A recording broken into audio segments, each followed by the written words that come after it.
Welcome to another edition of the magazine.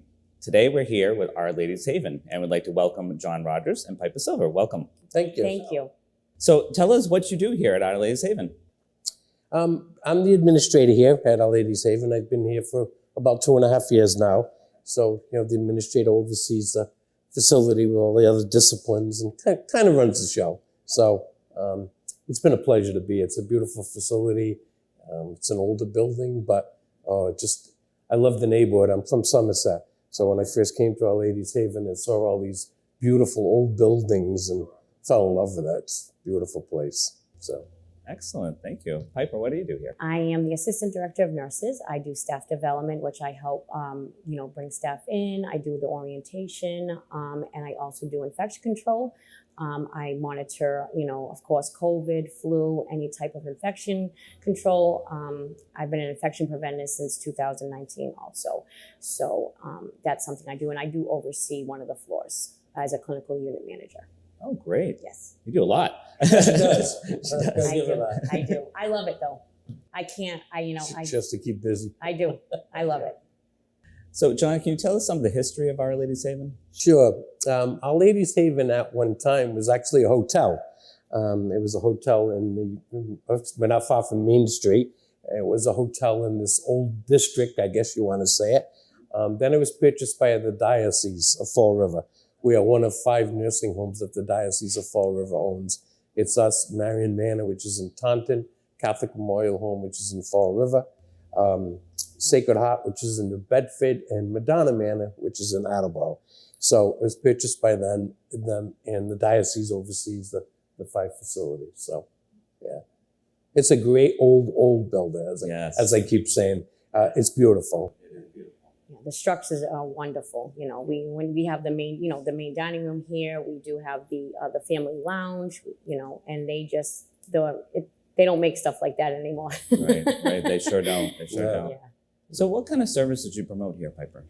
So we do rehab services. So we get people from outside and they come in and they get rehab. We offer physical therapy, speech therapy, occupational therapy. We have our contractor with Cimbria. They are wonderful.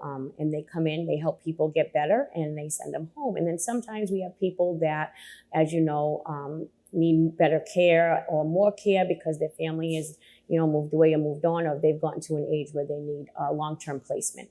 So we provide that. So we do have a floor that has, some dementia on it. We have the other floor that does like more rehab.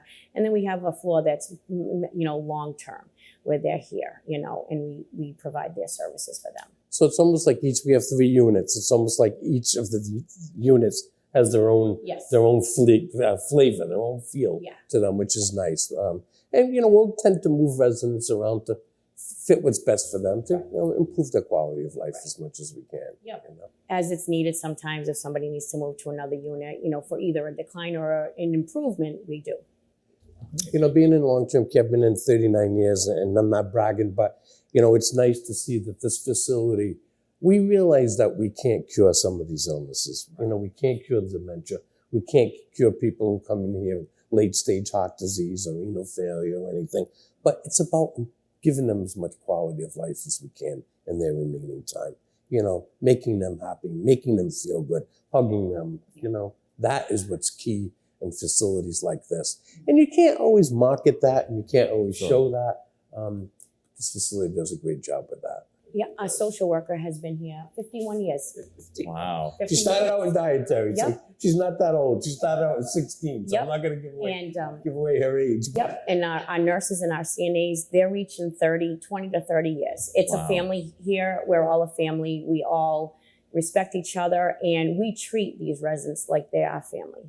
The staff here is remarkable. I've been here since 2012.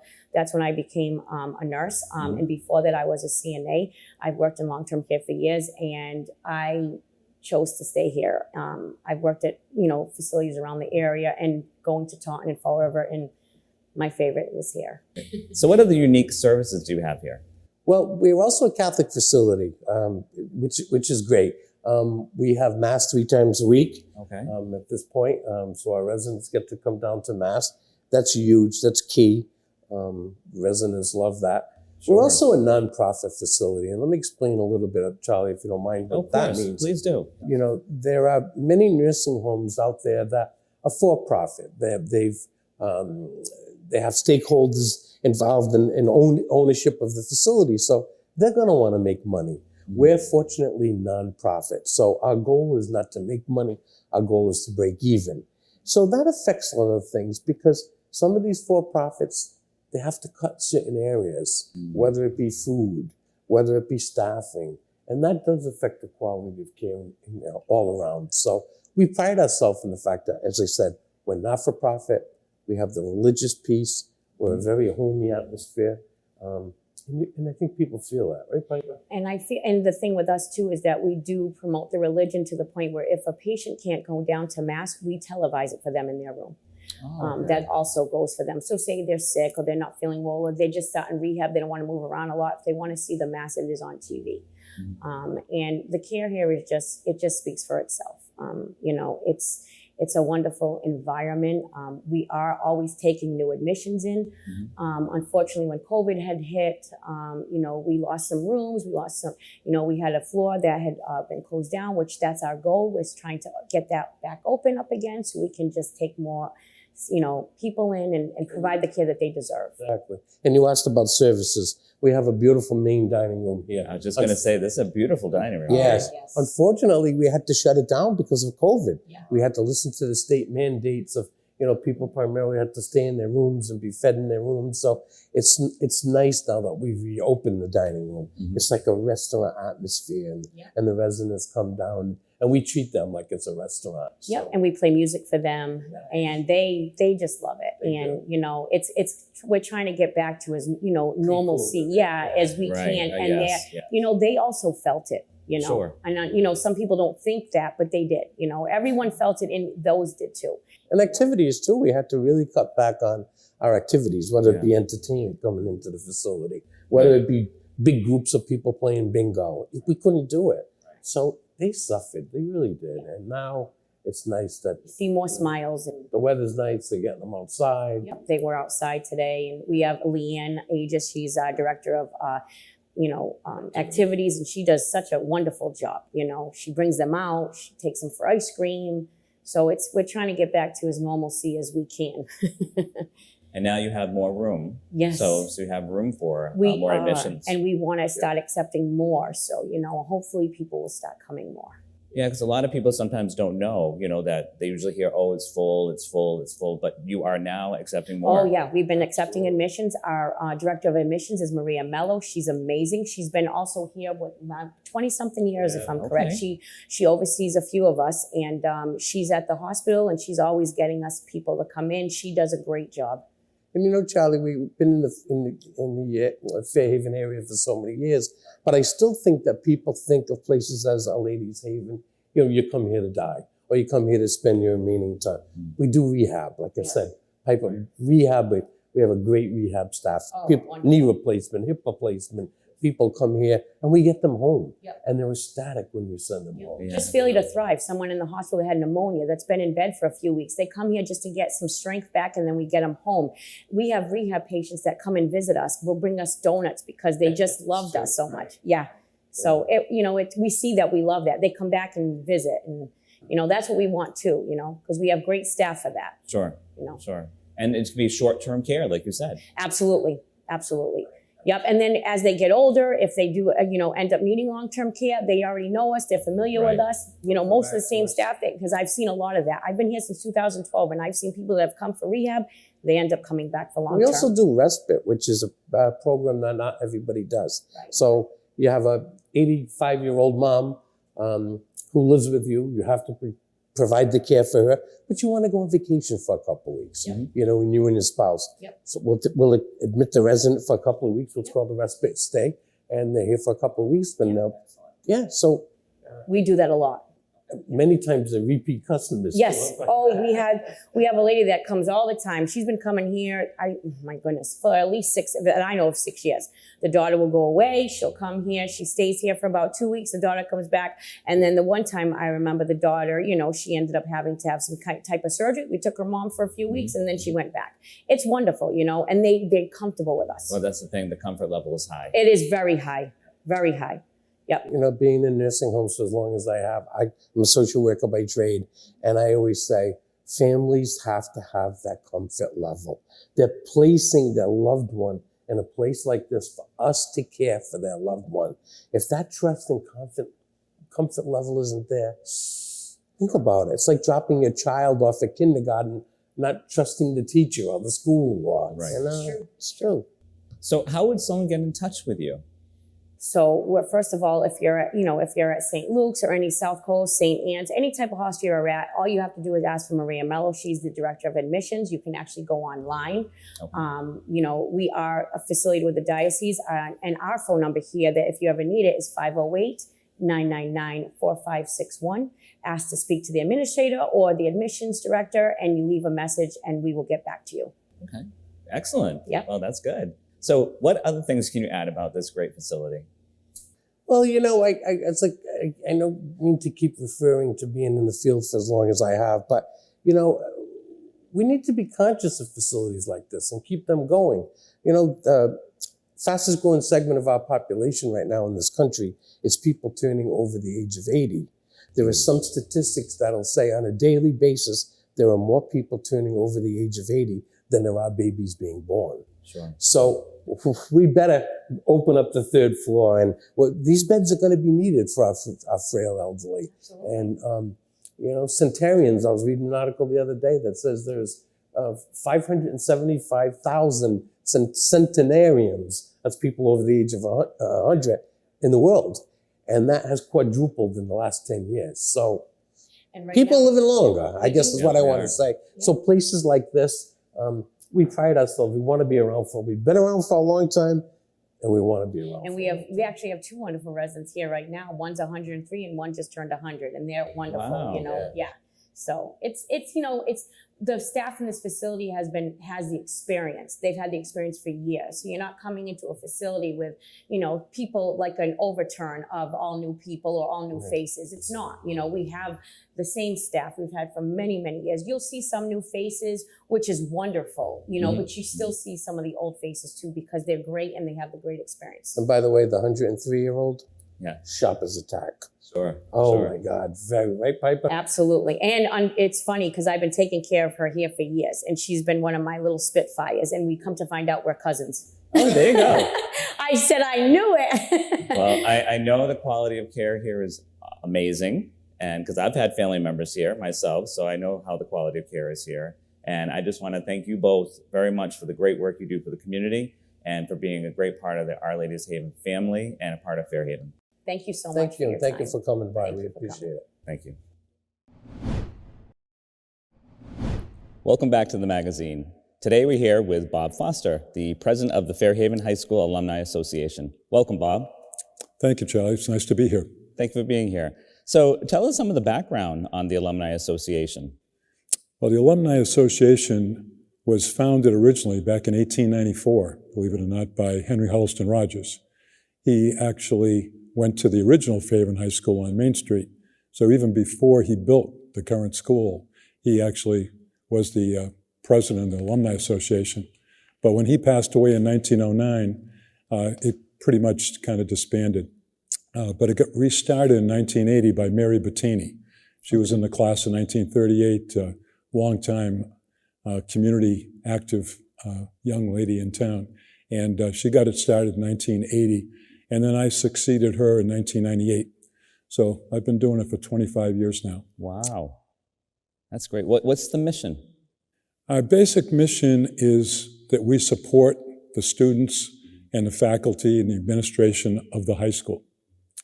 And originally, Mary's idea of our mission revolved around historical renovation. She was very concerned that the town might not be taking care of Henry Huttleston Rogers School the way she thought it should happen. And So, for example, those that are familiar with the school, room 7, the most beautiful classroom in the school, which still has the wooden desk, the 102 wooden desks. We restored that. When I say we, the Alumni Association, back in the mid-'80s, totally restored that room, the ceiling, the walls, the floors, had all the desks taken out and refinished. So that was our first big project. And then the Knipe Auditorium upstairs, Okay. the beautiful auditorium with hand-carved gargoyles in the ceiling. We restored that room about 3 or 4 years later in the late 80s. So those are the type of projects that originally got us going. Okay. What are some of the current projects going on? Well, our latest one that we're very proud of, we just completed in June, was replacing the curtains in the Knipe Auditorium. They were probably about 50 or 60 years old and were basically on the point of falling apart. And so we spent $13,000 from our treasury to replace those curtains, and it really came out great. So how do you get $13,000? You must have some fundraising efforts. Yeah, we're kind of a unique association in that we only have one fundraiser a year. We do a campaign we call the Light a Light campaign. You may have seen the Colorado spruce tree that we have on the west lawn of the high school. Well, we light up one light for every $10 that we get donated to us. And so that tree shines pretty brightly during the season. That's the only fundraiser we do. We do it all electronically. We've got a Facebook page and we've got e-newsletters that we send out. And our alumni base are very loyal. I think the historical nature of our school really makes people feel like they went to a special school. And as a result, for example, last year we raised $43,000. And basically our fundraisers don't cost us, 1% of that, if that. So all the money we raise pretty much goes right back into the school in one form or another. That's great. And so that's at Christmas time, the Light a Light. Right. Yeah, we start in October and then we end at the end of December, right after Christmas. So it goes on for a couple of months. We have classes. We have a battle of the classes, we call it, where we challenge classes to have the largest number of donors. In this past year, we had 5 classes, all from the 1960s, that were the top 5. Oh, wow. And we gave $2,000 scholarships at graduation in honor of each of those classes. Nice. So this year, when we start up in October, we're going to challenge some of these classes in the 70s and 80s to try to see if they can get a spot in the top 5. That's great. So many people love the beautiful building, Fairhaven High School. Is there any way that people can go on tours or you can show tours of the high school? Oh, yeah. I've been leading tours now for about 12 years. We had to take a break during the pandemic. But other than that, since about 2010, I've been leading tours through the school. At first, we just did them on homecoming Saturday. I would do one at 10 o'clock and then another one at 12 o'clock. But people were so demanding about getting into the building that the school department several years back allowed me to go in 5 or 6 more times during July. Okay. So they've kind of adjusted their cleaning schedule, the custodians. Right now they're cleaning the addition building, and then I'm doing tours right now. The first 3 Fridays of July, I do a tour at 10 o'clock. That lasts till about noontime. And then after that, the custodians will be cleaning the building. They'll have about another month to clean it before school starts again. But I'll give you an example. On homecoming Saturday, I did a 10 o'clock tour that had 72 people on it. And then I did a 12 o'clock tour. We had 60 people. Wow. And it's all types. Some of them are alums who are bringing in their kids or their spouse, trying to show off their school. Sometimes it's people from town who moved into town in their work life and drive by it all the time and are really curious what it looks like inside. And it's funny because they know it's a school. They know that kids go to school there 180 days a year. And I don't think they're expecting it to be as beautiful as it really is inside. Right, yeah. So where do people meet up for the tour? We meet actually in the addition to the building, which is right in the front. It's got the big staircase leading up to it, in what we call the rotunda. The rotunda is that pointed building. It kind of looks like an English tower And the architect that put the addition onto the school, if you want one of the stories that I tell when I start the tour off, when they built the school, some of the old timers like me remember there was an addition back on Larch Avenue that was separate from the school. It was actually a tunnel that went from the old gym to the addition, and that's how you got there. When I was in school in the 1960s, it leaked like a sieve. So on a day where you had hard rain, you'd be dodging the 5-gallon buckets that were lined up in the tunnel. The addition was built in the 1930s, and a lot of people thought that due to Henry Huttleston Rogers' covenant that he left the town, when he left his buildings to the town, he got them to agree to certain conditions. And the feeling was, I know I was on the school committee back in the 1970s and 80s, and we understood that you couldn't add an addition onto the school because of that covenant. So when it came time in the 1990s, when the high school was put on academic probation, when it came time to put an addition, they really wanted to put an addition up against the school. One of the factors was because there was no elevator in the school. And it was becoming, the school got a waiver, much like the town hall got a waiver for years, because they're on the National Register of Historic Places. Those waivers went out the window because of the ADA, the American Disabilities Act. They were forced to do it. And in the high school with the granite walls, it was impossible really to put an elevator anywhere. So what they ended up doing was they got permission from the trust. The Rogers heirs have a trust in New York, and the attorneys there are in touch with the current heirs to the Rogers family. And they got in touch with them and they got permission. There's kind of a good story that I tell on the tour, which we don't really have time for today, but about how that came about. But so they ended up building the addition, attaching it right to the main 1906 building. The problem they had, though, was the architect, Earl Flansburgh, who built the addition, had a definite budget that he was given by the town, whereas the original architect, Charles Brigham, when Rogers gave him his marching orders, he told him to build the most beautiful high school in America. And he gave him no budget whatsoever. And so now you have Earl Flansburgh comes along in the late 90s, and he's got a budget, and he's got the task of building this under-budget addition onto this beautiful historic school that's on the National Register of Historic Places. And so what he decided to do was build that English tower look to be the transition from the old building to the new. Now, he couldn't afford to put hand-carved gargoyles or anything like that in the addition, but he put some touches of oak and other things. Some of the marble from the locker rooms, the boys' locker room and the girls' locker room in the original building downstairs on the basement floor actually had marble floors. Oh, wow. So when they ripped those out, because the gym was going to be converted into the new library, when they ripped out those marble floors, they put them in other places to give that same flow of the marble through the building. So the architect did a great job. For those that haven't seen it, those alums that haven't been back there, they took the old round gym, which was the first round gym with a second level running track on it in America. They took that old gym and converted it into the current library because that was one of the faults that the old building had. They couldn't get computers, online internet computers, in the original library just because the granite walls were so thick. It just wasn't even possible. So now they have a modern library in a beautiful space with a second floor, what used to be a running track that now has learning stations and computer stations up on a second level. So it's pretty cool. It is. So, Bob, you're very invested in Fairhaven. Yeah, you can tell probably. You get me talking about it, and on my tour sometimes it lasts longer than we think because people ask about some of the ins and outs of it, some of the stories. Like I said, I've got a lot more that you don't have time for today. I've got one, we call it the 500-year story. You want to hear that one? Okay.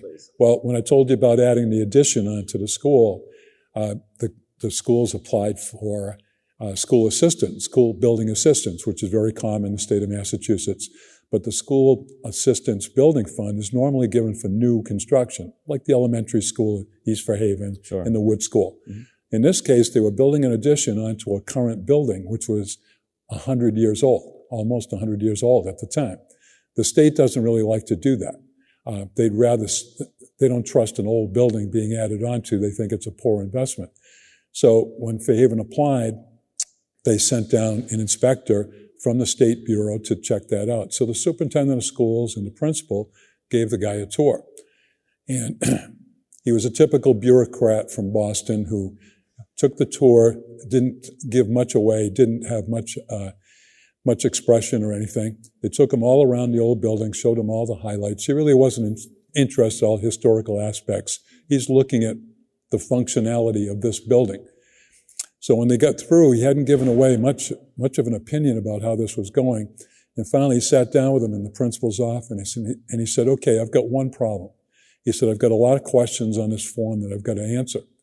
And there's one box that I have no answer for. Okay? And the question is, what is the expected length of service time of this building? And he said, the problem I'm having is there's no box here that says 500 years. And the superintendent and the building principal looked at each other and said, oh, all right, thank God. The guy was that impressed with the building that obviously it was going to outlast most of the buildings that they were currently building anywhere. Now, and it's still for a building that's 120 years old now, it's still pretty solid.